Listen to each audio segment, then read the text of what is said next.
بسم الله الرحمن الرحيم. الحمد لله رب العالمين، والصلاة والسلام على سيدنا محمد وعلى آله وصحبه أجمعين. خۆشەویستان، سەلام و ڕەحمەت و بەرەکەتی خوای گەورەتان لێبێت. جارێکتر لە بەرنامەی شیرینچا لە کەناڵی ئاسمانی پەیام بە خزمەت ئێوەی ئازیز و خۆشەویست گەشتمەوە. لە پاییزێکی وەکو ئەم پاییزەی ئێمە و کە کەوتونەتە ناو پاییز، ڕۆژەکانی کورت، شەوەکانی درێژ، بە بەڕاستی تام و چێژی عیبادەت ئەتوان هەر لە شەوەکانە هەستی پێ بکەن، مەرج نییە هەر لە شەو نوێژە. یعنی شەوێکی زۆر دوور و درێژمان هەیە توانی بەشی عیبادەت و بەشی گردنکەچی و بەشی تەفەکر و بەشی ئاخیرەتێک کە وەکو ئەم پاییزە ژیانمان گەڵا ڕێزانە بێت و ڕۆژ بە ڕۆژ تەمەنمان کەمەکات و ئەبێ خەمێکی قیامەتمان بە جددی بخۆین. لەبەرەوە ئەڵقەی ئەم جارەمان ئالەم جەنجاڵیە زۆری کە ئێستا هەمومان تێکەوتوین لە کوردستان و لە عێراق و هەموو ناوچەکە بەڕاستی بەدەست شەڕ و موشکیلە و کێشەی زۆرەوە ئەناڵێنێ. بەڵام با خۆمانمان بیر نەچێت، خۆمان دوو ڕۆژی ترەچینە قیامەت و لەوێ گیرۆدابین. لەبەرەوە ئەم ئەڵقەیە تایبەتەکەین بەم باسە زۆر گرنگە و هیوادارم ئینشاءالله هەمومان دڵمان بکەینەوە بۆ ئەم باسە زۆر گرنگانە. پێغەمبەر صلی الله عليه وسلم لە فەرمودەیەکی مبارەکی ئاماژە بەوا کات کە چەند جوانە، چەند گەورەیە گەنجێک کە بە گەنجی تەوبە ئەکات و گەڕێتەوە بۆ لای خوا، و چەند قەبیح و ناشرینە لای خوا، واتە ئەو گەنجە زۆر خۆشەویستی لای خوایە. بەس چەند ناشرین و قەبیحە کەسێک پیر ببێت، بگاتە تەمەنێکە ئیتر بەرەو پیری ئەڕوات، کەچی هێشتا گوناهەکات، گوناهی گەورە ئەکا پەنا بەخوا و هێشتا بیری تەوبەی نییە. ئەمە دەرسێکی زۆر گرنگە بۆ هەمومان ڕابچڵەکەین. خوشک و برا ئازیزەکانم، تا تەمەنتان نەگەیشتۆتە 40 ساڵی زۆر بە جددی خەمی خۆتان بخۆن، فریا ناکەون. فکری بیرکردنەوەتان کەمە بێ بۆ قیامەت دوای 40 ساڵی. فەرمودەی زۆر ترسناکەیە لەسەرەوەی ئەگەر کەسێ تا 40 ساڵی نەگەڕێتەوە بەرەو عاقیبەت شەڕیە ڕوا. لەبەرەوە ئەگەر تۆ ئێستا گوێت لەم بەرنامەی ئێمە و سەیری ئەم بەرنامەی ئێماکەی، بە جددی بیر بکەرەوە لەوەی کە خوای گەورە کۆمەڵی فرسەتی زۆری خستۆتە بەردەستی ئێمە لە دنیاە، با فەرامۆشیان نەکەین. کەس بەقەت خوا دڵسۆزی تۆ نییە. دروستی کردووی، ژیانی پێبەخشیویت، ماڵ و مناڵی پیاوی، ڕزقی پیاوی، لە وڵاتێکی خۆش و کوردستانێکی ئازیزە ژیانە بەیتە سەر. زۆر نیعمەتی بەسرا ڕشتووی، بەس ئاگال لێبێ ئیختیاری یەکشت هەیە، ئەویش ئیمانە. لەبەرەوە با ئەم ئیختیارەی کە ئیمانداریەکی باشە جێبەجێ بکەین. خوای گەورە کۆمەڵێ ویزگەی لە بەردەم ئێمەیە داناوە کە بگەڕینەوە و تەوبە بکەین، کە چاوە بخشێنین بە ژیانی خۆمانە، کە بینمان لەگەڵ خوا بەهێز بکەین. خوای گەورە بین باشی ئەوێ لەگەڵ ئێمەیە، نایەوێ بینمان خراپ بێت، چونکە بینمان خراپ بێ لەو دنیای ئێمە گیرۆدابین. پیاوێکی خۆشەویستێک ڕۆشتبوو بۆ سەفەری عەمرە لە ماوەیە، شتێکی باس کردوتی کە بە سەیارە ڕۆشتین لە ڕێگەی عەرعار و لە ڕێگەی عێراق و تا ئەگەیتە سعودیە زۆر دوور و درێژە، 30 سەعات 40 سەعاتێک ڕێگە بە سەیارە بڕۆی. وتی لە شوێنەکە بەنزینمان لێ بڕا، خەریب و بەنزینی تیانە، ئەمە تەنها کیلۆمەتر یا 2 کیلۆمەتر، ئەوەنەی تر بڕۆشتی نایە بەنزینەکە تەواو بوو. ئەی خوای چی بکەین؟ تا تەلەفۆنەکەیت و تا سیارەی بەنزینی زۆری پێچی لەو سەحرا گەرمایە، خوایە فریامان کە وەختێکمان زانی بەنزیخانەیە دەرکەوە. هەر ئەوە نەبوو باوەڕت هەبێ وەکو باسێکەکەی 100 مەتر 200 مەتری مابوو، ئیتر بەنزینەکە بە تەواوی ببڕێ. گەشتینە بەنزیخانەکە و بەنزینمان تێ کرد. ئاوا لە ژیانی ئێمە کۆمەڵی ویزگە هەیە، بارە دەستی نەدەین. وەکو ئەو بەنزیخانەوە وایە فریامانەکەوێ لە دەستی بەی لەو سەحرای وجود و بوونەی ئێستاە تیاچین. کەسیش بەقەت خوا دڵسۆزی ئەمە نییە. ئەو ویزگانەی کە ئێمە تایە لە گوناه و تاوان پاکە بینەوە، فرسەتی گەڕانەوە و تەوبەکردنە لە دنیاە چەند خاڵەکە. یەکەم تەوبەی نەسوح. ئەم فرسەتە لە دەست بەی زۆر شتە لە دەست دەرچووە. تەوبە بکەین، تەوبەی نەسوح یعنی چی؟ تەوبە بکەین لە هەموو ئەو گوناهانەی ئەو سەرپێچیانی کە هەمانە، تەوبە بکەین لەم هەموو غەفڵەتە، تەوبە بکەین لەوەی کە بە جددی عیبادەتی خوا ناکەین، خواپەرستێکی باش نین، مخلص نین، دڵسۆز نین لە خزمەت خوایە. ئاخر بەڵگەکانیەوەی کە خوا عەبدەکانی خۆی زۆر زۆر خۆشەوێت زۆر زۆرە. هەر ئەوەنەی کە لە پای نوێژێکی فەرزە 27 نوێژت بۆ ئەنووسێت ئەگەر بە جەماعەت بیکەی، بە تەنیایەکەی خوای زانێ ئەویش چەندێ بۆ ئەنووسێت، لە پای سنەتەکانە چەندەها خێرە دەسەکەوێت. ئەفەرمێ ئەگەر ئاەتێک یەک حرف قورئان بخوێنی 10 خێر و 100 خوێر و خێر و 700 خێر لەوانەیە بۆت بنووسێ، هەر لە پای یەک حرفە، یەک پیتە. ئاەت الکورسیەکە خوێنی بە هەمان شێوە. مسڵمانێک قسەیەکی جوانی فەرمێ لە دوای نوێژە فەرزەکانە ئێمە سنەتی پێغەمبەر صلی الله علیه و سلم ئاەت الکورسی بخوێنین، بەس بیکەن بە 7 ئاەت الکورسی. زمانەکەی زۆر خراپە، یعنی هەموو دوای فەرزێک 7 ئاەت الکورسی بخوێنی ڕۆژی 35 ئاەت الکورسیەکە، چ خێرێکە دەسەکەوێ، چ بەرەکەتێکە دەسەکەوێ. ئەم 35 ئاەت الکورسیە نزیکەی جزئی قورئان ئەگەر زیاتر نەکات، جزئی قورئانە بۆ نووسرێت و ئاەت الکورسیشە بەو مەقامە گەورەی کە هەیەی. سنەتەکانی پێغەمبەری خوا صلی الله علیه و سلم هەمووی ئاماژەی ئەوەیە کە خوا ئێمەی خۆشەوێ پلەمان بەرزەکاتەوە لای خۆی. وەختی ئینسان دەرەجاتی پلەی عیبادەتی کە باشە بێت، کە خێری چاکە و خێر و چاکەی زۆری بۆ ئەنووسرێت، ئەوە لای خوا خۆشەویستە بێ. لای خوا خۆشەویست بوو لە بچووکترین خاڵە تەوبە ئەکات. بۆیە پێغەمبەری خوا صلی الله علیه و سلم ڕۆژانە ئەفەرمێ 70 جار تا 100 جار ئەستەغفیرڵڵای کردو و تەوبەی کردووە. یعنی چی؟ خۆ پیامبەر معسووم بوو، گوناهی نەبووە، چونکە هەموو تەوبەکردنێ، هەموو ئیستیغفارێ تۆ پلەیەک لای خوا بەرزەکاتەوە. ئەو پلەی کە بەرزە بیتەوە شتێکی تری جیاوازی لەوەی کە ئێستا هەیت. بیرکردنەوە جیاوازە، ڕۆحت جیاوازە، هەناسەی ئیمانی جیاوازە، ئەو قاڵب بۆتە ئیمانی کە تایە زۆر جیاوازە، ئەوەی خوار خۆت لی تێناکە. خەڵکێکی دنیایی هەر حاڵی نابێت، لەبەرەوە باکرد نییە لەوەی کە خەڵک چی ئەڵێن لە پایەوەی کە تۆ تەفەکر و بیرکردنەوەت هەیە لە دەسەڵاتی خوا، کە دائەنیشی لە خزمەت خوایە مناجاتەکەی، ئەو لی تێناکە، بەس تۆ خۆت تێگەی ئەڵێ چی. نەوعێک لە زمان و لوغەتی جیاوازەیە لە بینی خوا و عەبدەکانە، بەس بە عیبادەت و بە ئیخلاص و بە ئیستیقامەت و دامەزراوی دروسە بێت. عەبدە ساڵحەکان وەلیەکانی خوا بەم جۆرە چونەتەنا ئەو مەقامانە و باکیشیان نەبووە هەموو سەرزەوی دژیان بێ، ئەسڵەن هەمووی خۆشەویست بنیا دژیان بوو بێت، هیچ باکیان لێ نەبووە. خەڵک بینی بنیانەی بینی بن، کەس باکی نەبووە. بە ملیۆنەها وەلی و دۆستی خوا وفاتیان کردو، هیچ کەس ناویشیان نازانێ، ئەسڵەن هەر بە خەیاڵیانە نەهاتووە، چونکە وجودی ناوێک لە سەرزەوی بۆ ئێمە بمێنێتەوە ببێتە خەیاڵمان نەخۆشیە. باشە نیە ئازانم، چونکە تۆ چیت لەگەڵ خوایە، بینی تۆ لەگەڵ پەروەردگار تا چۆنە. ئەمە قەزیە گەورەکەی ئینسانە و ئێمەی بۆ هاتووی، نەک ئەوەی کە خەڵک چی ئەڵێ دەربارەی تۆ و دەربارەی خواناسی تۆ، چاکەکاری تۆ، خێرەومەندی تۆ، ئیشە جوانەکانی تۆ. ئەمە گرنگ نییە، ئەمە بۆ دنیا گرنگە، بۆ قیامەت مهم نییە. لەبەرەوە خاڵی یەکەم، ویزگەی یەکەم بریتیە لە تەوبەی نەسوح. با فریای بکەین، تەوبە بکەین، کە تەوبەت کرد لە هەموو گوناهەکان پاکە بیتەوە.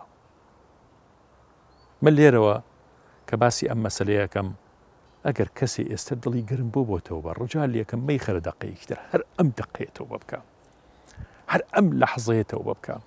دووهەم خاڵ ئیستیغفار، ئەستەغفیرڵڵای زۆر، چەندێ بۆ تەکرێر ڕۆژانە 100 جار، 500 جار، 1000 جار بڵێ ئەستەغفیرڵڵاه، ئەستەغفیرڵڵاه، بەدڵ بێڵێ. ئەزانی کە زۆر زیکرت کرد،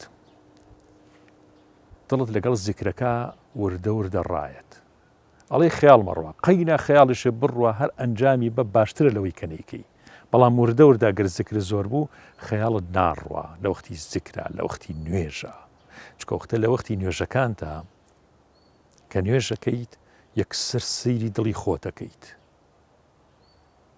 دڵی خۆت لەگەڵ خوایە چۆنە، وردە وردە خۆت حاڵیەبی، بە قسە ناوترێت، بە عەمەل ئەوەک ئەکرێت. زۆر جار ئەو عەمەل و کردەوانی کە بۆ خوایەکەیت فێری نوێژێکی ساختەکات، یعنی ڕەبتیان بەیەکەوە هەیە. ئەوە نییە تۆ بڵی بەخوا زۆرەکەم لە خۆم با خەیاڵم نەڕوا. عەلاقەی بەوە هەیە تۆ ئیشەکانی ڕۆژانە چەندێ ئیخلاسیان تایە، ئەمڕۆ شتێکت کردووە زۆر خاڵیز بۆ خوا بووە کەس نەیبینیوە نەی شەهێڵاوە بە دەوری نەفس تا بڕواتە قسەیەکی لەسەر بکە ئەسڵەن نەتێڵاوە نەفست پێی بزانێ یەکسەر ڕۆشتووە جاری وایە هەیە ئەو کردەوەیە حەزەکەی بەس خواش پێی بزانێەوە زۆر گەورەیە ئەنی مەلایکەکانیش پێی نەزان گرنگ نییە بەلاتەوە خوا چکە و فەرمودەیی کە پێغەمبەر صلی الله علیه و سلم فەرمێ اللهم أنت ربي پێغەمبەر صلی الله علیه و سلم فەرمێ هەر کەسێ ئەمە ڕۆژانە 3 جار بڵێ بەیانیان و ئێواران اللهم أنت ربي لا إله إلا أنت خلقتني وأنا عبدك وأنا على عهدك ووعدك ما استطعت أعوذ بك من شر ما صنعت أبوء لك بنعمتك علي وأبوء بذنبي فاغفر لي فإنه لا يغفر الذنوب إلا أنت زۆر گەورەیە هەر کەسێ ئەم فەرمودەیە بڵێ پێغەمبەر صلی الله عليه وسلم فەرمێ تۆ بەیانیان بڵێ 3 جار ئەگەر تا ئێوارە مردی ئەهلی بەهەشتی تەسەور بکەن مەلائیکە نازانێت چۆن بینوسێت ئەمە خێرە خی گەورە فەرمێ وەکو خۆی بینوسنەوە لە ڕۆژی قیامەتە پاداشتی ئێمەوە کە شەوی شێڵیت بە هەمان شێوە هەموو ئیستیغفارە خوایە تۆ پەروەردگاری منی بەینی خۆت و خوایە ئەمەیە فێرتەکات ئەم شتانەیە کە تۆ بە بچووک و وردیە بینی بەس لای خوا ئین عند الله عظیم چاکەی لەگەڵ کەسێکاکەی سیارەکەت بە شێوەیەک ئەوەستێنی پارکیەکەی کە شوێنی سیارێکی تری دەبێتەوە خۆشتێکی بچووکە ئەڵی باەکی تر لە دوای من تخوا ئەوە سەغڵت نەبێ بینی دوو سیارە زۆر ناخۆشە کاتێک کە سیرەکەی بینێکی زۆری تایە و جێ سیارێک ترێبێتەوە بەڵام سیارەکەی تۆش ناچێ بێوە و ئەم کەسەی دواوە غەڵەتی کردووە کەواوەستانوێتی بەس تۆ بیر لای ئەوە بێبات جێی کەسێک تر بکەمەوە خۆشتێکی بچووکە بەڵام ئەم بیرکردنەوە ئەم ئیخلاسە ئەم دڵسۆزبوونە بۆ ئینسانێکی تر ئەمەیە دەرگای نوێژێکی باشتر لێ کاتەوە وا نەزانین شتی گەورە و قەبە و زل و بەرچاوی چکە ئەگەر فێری ئەمانە نەبین فێری شتی گەورەش نابین ئەوەی کە ئێمە بە گەورەیە بینین و ئەو شتە گەورانە قەت نیەتی باشە بۆ دروست نابێتیایە هەر بە سیارەکەت ئەدەی لە چاڵێ سیرەکەی ئەم چاڵە ئەبێتە هۆی ئەوەی کە کەسێک پیس بکات دڵی سەغڵت بکات جوێنێک بە ئەو جوێنە تۆ داوتە ئەو نەگیاوە چکە تۆ ڕقیەوە هەڵساندووە ئەمەیە نوێژەکە دوالێکە کە نوێژێک بێت شەیتان دەخاڵەتی تیا بکە ڕۆژانە لە کۆمەڵی ئیمتیحانی زۆرین ئەستەغفر الله ئەستەغفر الله ئەستەغفر الله چەند خۆشە ئەی چەند جوانە لەگەڵ ئەستەغفر اللهکانە هەندێک جار بڵێ ئەستەغفر الله عدد خەلقه ورضا نفسه وزینة عرشه ومداد كلماته چەند جارە مەمان وتووە کە مەگەر هەر خوا خۆی بزانێت چەند ئیستیغفارە بۆ نووسێ بە مەرجێ وەرگیرابێت چکە ئێمە زۆرمان لەسەر خوا نیە نەعوذ بالله بۆ وەرگیرانی نوێژ و عیبادەت و حەج و نازانم زەکات و چیمان کە پێشکەش بە پەروەردگاریەکەین هیچ زۆرێکمان نییە فەزڵی هەیە کە وەریەگرێ ڕەحمی هەیە کە وەریەگرێ ئەگەر بە عەدلی مامەڵەمان لەگەڵا بکات ڕەنگە یەک کردەوەمان بۆ دەرنەچێ لەبەرەوە وەختی ئەگەر ئەستەغفیر اللهیەکمان بەم جۆرە لێ وەربگرێت بەینی ئەرز و ئاسمانەکان بێ سنوور ئەجر و پاداشتمان بۆ نووسێت و لە فەزڵی خۆی شوێتی بیرمان نەچێ خاڵی یەکەم لە دنیا فرسەتی زۆر گەورەی ئێستا لە بەردەستی توایە لە بەردەستی منە لە بەردەستی هەمومانایە کە بینەری ئەم بەرنامەن تەوبە بکەین ئەستەغفیر اللهی ڕۆژانەمان هەبێت ڕۆژانە هەوڵ بە هەر بیخە خەیاڵی خۆت بڵێ ڕۆژی 1000 جار ئەستەغفیر الله کەم بەخوا 20 دقیقە تەواو بێت 20 دقیقەی پێچێ 1000 ئەستەغفیر الله 20 دقیقەی پێچێت 500 جار خۆ تۆ هەر سیارەکە لێ ئەخوڕی ئەچی بۆ دایرەکەت ئەچی بۆ شوێنەکەت حەل لەو بینا چارێکێک پێچێ هەرو چارەکە تەواو یەکەیت ئەستەغفیر الله میزانی عەمەل و کردەوەکانمانەکات خاڵێکی تر حەسەنە و چاکەی ڕۆژانە بریتیە لەوەی کە ویزگەی پاکبوونەوەیە لە گوناه ئەو چاکانی کە ڕۆژانە ئەنجامی دەین با هەوڵ بین چاکە بەکەم نەزانین هەر بەیانی هەڵەسی لە خەو زۆر قورس و بێتاقەت و خەواڵ و یا سەرما و بۆ شەو ئیتر کە دانیشی لەسەر نان خواردنەکە زۆر بە ناڕەحەت وەڵێ سەلام عەلەیکوم خۆ زۆر قورسە سەلام بکەیت لە ماڵەوە ینی بە تایبەتی بۆ نان خواردنی بەیانیان یعنی لە خۆ پەستی بێتاقەتی یا مانوی یا پەلە تا ڕووی بۆ شوێنێک ینی بە سەلام دەست پێ بکە لە ماڵەکەتە ڕوت خۆش بێ لەگەڵ مناڵەکەتە کەیبی بۆ قوتابخانەیە قسێکی خۆشی لەگەڵاکەی پارێکی تێ ئەو داوای هزار لێکات و 2000 بەرێ وا ناڵێم کە فێریەوەی بکەی زیادە ڕێوی بکە بەڵام با بزانێ باوکی هەموو شتێکی بۆ ئەکات لە خزمەتیایەتی هەرچی داواکە لە ژیانیا بۆی جێبەجێکات چکە مەسئولیەتی ئێمەیە کە مناڵەکانمان خێزانەکانمان دەوروبەرەکانمان دڵخۆش بکەین کەواتە چاکە زۆر بەرفراوانە یەکێک لەو چاکانە ڕەنگە بیرمان چوو بێت وید دا ئازانم وید یعنیشی یعنی خۆشەویستی ئەو دایک و باوکت کە وفاتیان کردو کیان خۆشویستوە سەریان لێبە تەلەفۆنیشیان بۆ بکە بڕاتە بێت سەر لە پیاوێک لە ئافرەتەکەی کە ئازیزی دایکێ بۆ خزمێکی نزیکی بۆ یا خۆشی ویستووە وازانی دایکت بینیوە کە لە دنیا دەرچووە خۆ ئازانێت لە بەرزەخا چەند ڕی دایکە خۆشەکەیت چی پلە و پایە و مەقامێکە بۆ نووسێ ئەمە فەرمودەی پێغەمبەری لەسەر صلی الله عليه وسلم ئەی پێغەمبەری خوا صلی الله عليه وسلم کە وەختێک خەدیجە وەفاتی کردبوو 15 ساڵ بوو وەفاتی کردبوو زیاتریش کەچی کاتێکە ڕەفیقێکی خەدیجە یە بۆ لای پێغەمبەری خوا صلی الله عليه وسلم عباکەی سەرشانی بۆ داخات ئەفەرمی ئەمە ڕەفیق ئافرەتێک بۆ ئەمە ڕەفیقی خەدیجەیە ڕێزی لێگرێ بە خێراتنیەکان ئەم ویدە زۆر زۆر گرنگە بە تایبەتی بۆ کەسی دایک و باوکت وە خۆشەویستی ئەوان بوون تا ئەوانیش ماون سەر لەوانەیە وەکو دایک و باوکوان بۆ ڕەنگە ئەو سیلی ڕەحمەشە بۆ بنووسرێت کەواتە خاڵی سێهەم چاکەیە بەو بەرفراوانیەکەیتر هەموو چاکەکانەگرێتەوە کە مەجال نییە ئێمە لەم ئەڵقا کورتەیە هەموو چاکان باسکەین بەس بیرتانە خینەوە لەم پاییزەیە با لە باتی ئەوەی کە گەڵا ڕێزانی عملمان بێت با بەهاری عملمان بێت و پاییزیش بکەین بە بەهار بۆ ژیانمان انشاءالله ئەو فەرمودەی پێغەمبەری خوا صلی الله عليه وسلم اللهم أنت ربي لا إله إلا أنت خلقتني وأنا عبدك وأنا على عهدك ووعدك ما استطعت أعوذ بك من شر ما صنعت أبوء لك بنعمتك علي وأبوء بذنبي فاغفر لي فإنه لا يغفر الذنوب إلا أنت ڕۆژی سێجار بەیانیان سێجار ێواران یا هەر کاتێ بۆت خوێنرا ئینشاءالله نەتیجەی ئەمە بەهەشتا و ئەو فەرمودەی کە مەلائیکەکان ئەفەرمون یا ڕەبی ئێمە نازانین چۆن بینووسین یعنی ئەجرەکەی چۆن بنووسرێ ئەوە یا ربنا لك الحمد كما ينبغي لجلال وجهك ولعظيم سلطانك خی گەورە فەرمێوەکو خۆی بینووسنەوە کامەش ڕۆژانە سێجار بەیانیان و سێجار ئێواران خێرەکان و سونەتەکانی پێغەمبەر صلی الله عليه وسلم زۆر زۆرن لەبەرەوە دەستکەوتەکان زۆر گەورن کاتێک کە حەسەنە و چاکە زۆر بێ خاڵی چوارهەم کە ویسکە و شوێنی چاکردنی خۆمانە و باشکردنی عملەکانی خۆمانە خۆی گەورە پەنامان بە ئەوەیە کە مۆسیبەتێکە بەسەر بێت کەسێک کە مناڵیشی ئەمرێت مۆسیبەتی مردنی کەسێکی عزیز و خۆشەویستی ئەبێ بەسەرا بەڕاستی ئەمە ویزگی پاکبوونەوەی ئەم کەسە خۆیەتی یعنی ئەم کەسە کە ئەم مۆسیبەتی بەسەرا هاتووە و کە سوکارێتی ئەبێتە هۆی کەفارەتی گوناه بە مەرجێ سەبری هەبێت بە مەرجێ بزانێ کە چۆن ئەمە بەرهەمە هێنێ بۆ قیامەتی خۆی لە دەستی نەیە کوفر نەکات ئاشکوری نەکات نەڵێ خوایە بۆچی هەرە مۆسیبەتە بەسەر ئێمە ئاەت یا وەختێک کە زەرەرێکی مادیە بەسەریا یان نەخۆشیەک یەخەی پێکرێت بە تایبەتی نەخۆشە درێژخایەنەکان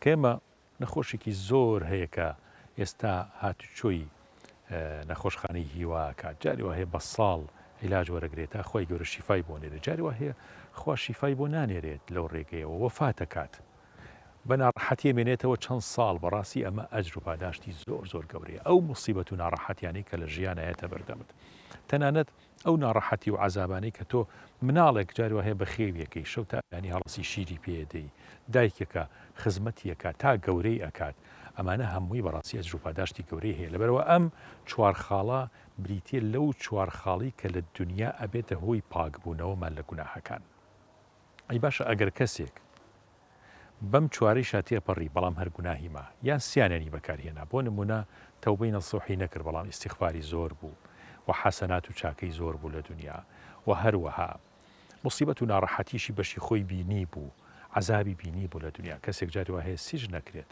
ینی لە زمانی بەعسا سیرەکەی کەسی وا هەبووە بە 20 ساڵ بە 15 ساڵ لە سیژ نابووە، عەزاب و ناڕەحەتی دنیای بینیوە، مەینەتی دنیای بینیوە. لەبەرەوە ئەمانە ئینشاءالله ئەمانە بێتە کەفارەتی گوناه. بەڵام ئەگەر هەر گوناهی لەسەرما، ئەوە چەند ویزگەیەکی تر، چەند شوێنێکی ترمان هەیە، مەحەڵەی تر هەیە، وەکو چۆن بەنزینەکە تێکەی ئاوا پڕمانەکاتەوە و خاڵی نابینەوە.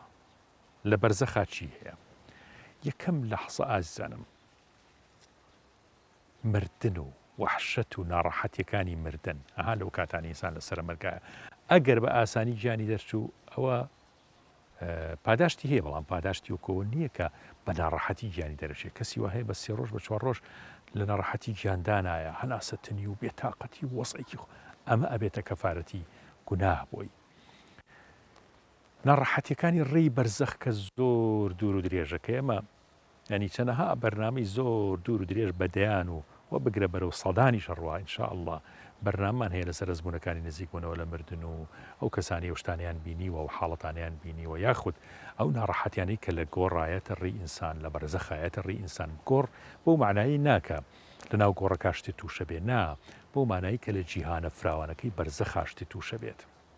تۆ تەنیا بیتەوە، ئەچیتە ناو دنیایەکی زۆر زۆر تازە، زۆر جیاواز، هیچی لەم دنیا ناچێت، بەس خۆت لەم دنیاوە هاتووی، خۆیش ئەوەی دنیا نیت، جەستەکە نیت، شتێکی تری ڕۆحیت، نەفسێکی کە خوا دروستی کردووی بۆ ئەو جیهانە، ئەسڵەکەی خۆتی لەوێ. ئەم کەسەکە ئەچێتە ئەوێ بەڕاستی یەکەم لەحزە تووشی نەوعێک لە سەر سوڕمان و یعنی شتێکی زۆر زۆر جیاوازەیە ماچینە گیانی بەرزەخ. هەموو شتەکان تەگۆڕێ، لەبەرەوە ئەوە بۆ خۆی ئەو بێتاقەتی و ناڕەحەتی و حتا ئەگەر ناڕەحەتەکانی ناوگۆڕش ببینیت، تا فریشتەکان یەن و کە لێپرسینەوەی عملەکانت لێکەن، کردەوەکانی پیشانە درێت، تەریق بوونەوەی تێ، ئەمانە هەموویە بێتە کەفارەتی گوناه لە ناو بەرزەخە و لە ژیانی بەرزەخە. و هەروەها شتێکی تر کە زۆر گرنگە بۆ مردوەکانمان کە ئێستا وەفاتیان کردووە، ئەبێتە کەفارەتی گوناه بۆ ئەوان. ئەویش ئەو دوعا و چاکە و فاتحا و خێر و خێراتەیە کە تۆ بۆیانە نێریت، ڕەوانەیەکەی، بەتایبەتی ئەگەر کەسەکە دایک و باوک بێت، مناڵەکانی هەر چاکێک بکەن، کوڕکچەکانی نەوەکانی هەر چاکێ بکەن، بەشی دایک و باوکی تایە.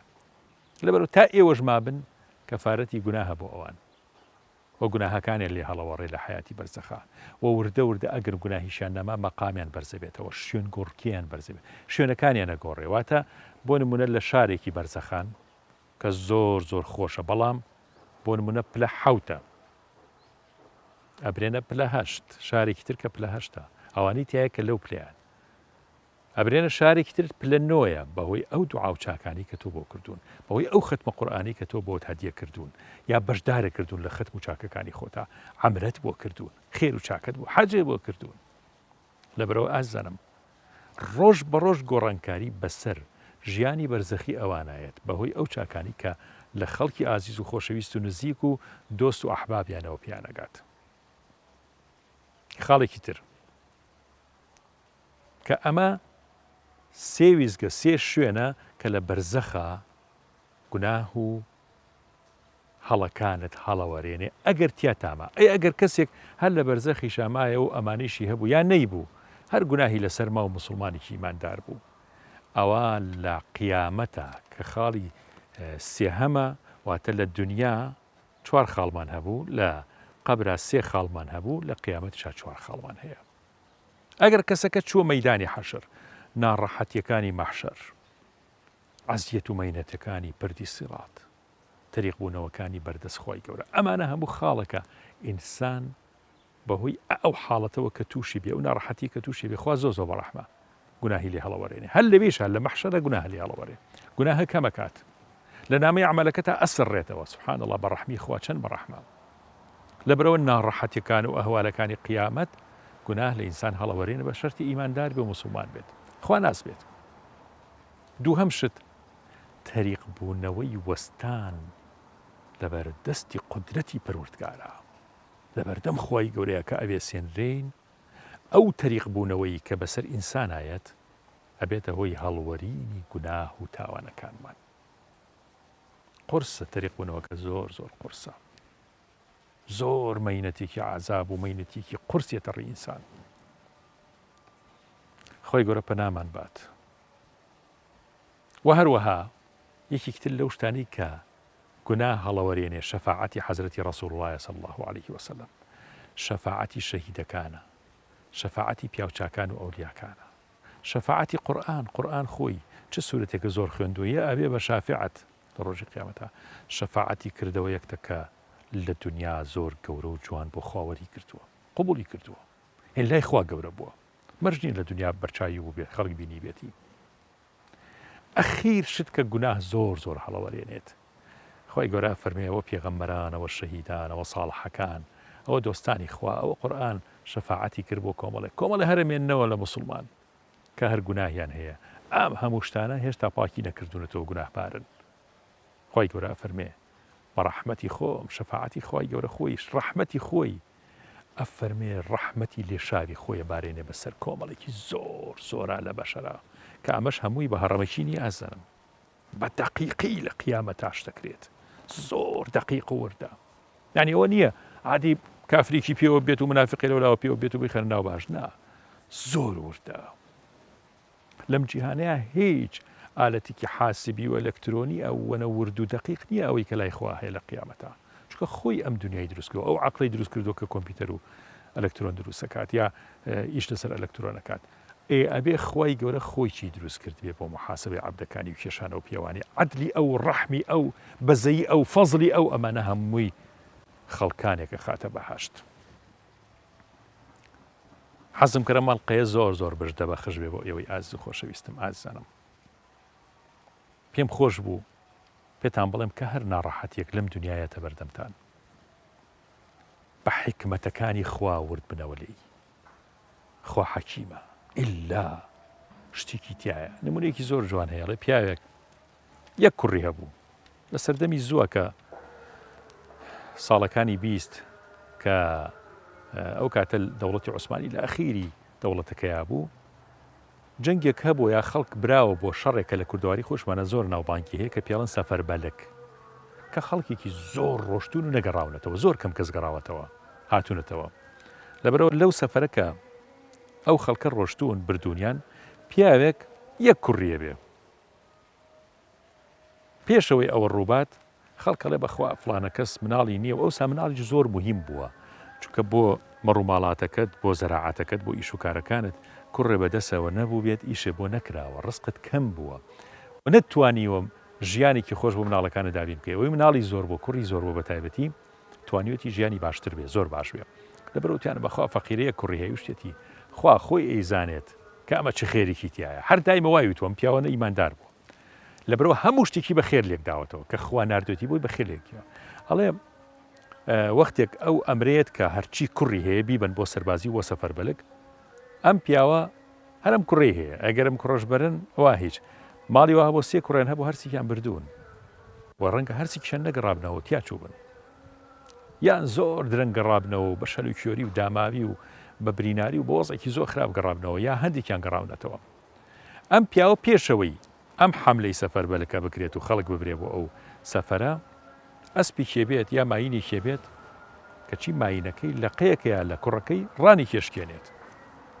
خەڵکیان بۆ سەرخۆشی کوڕەکەیڵن وڵی زۆرمان پێ ناخۆش ڕانێکی شکاو لە جێگاوی تر ئەو وەختەش چۆن ئەبێ عیلاج کرابێت ماوەتەوە تێتی کوڕە خێری تایە خوازانێ خێرت توێنە با بە خێر لە چیا و کوڕەکە فەقیرە ڕانی شکاوە. لەو کاتە ئەمریەت هەرچی کەسێک کوڕی هەیە بیبن کەین سیرەکە نەم ڕانی شکاوە تەوان نایبن، ئەڵێ نەبوت خێری تایە. لەبەرەوە ئازارم هەموو شتێک لەم دنیا بەو نەزەرە سەیری بکەین کە ئیلا خۆی گەورە خێرێکی تێکردووە و خێری ئێمەی تایە و ئەگەر قەدەرەکانی خۆمان ئێمە خۆمان بۆ خۆمانمان هەڵبژاردایە وەکو ئەوە نەئەبوو کە ئێستا تایە لە ژیانت لە زمانت لە ماڵ و مناڵت لە خێزانت لە مێردت لە مناڵەکانت لە کەس و کارت ئەوە باشە کە خوا بۆی دابین کردووی شکری خوا بکە لەسەری تا لەم ئیمتیحانە قورسەی دنیا ئینشاڵڵا زۆر بە ئاسانی دەربچین. خوای گەورە منیش و ئێوەی ئازیز و خۆشەویستیش عاقبەت خێر کات. اللهم آمین.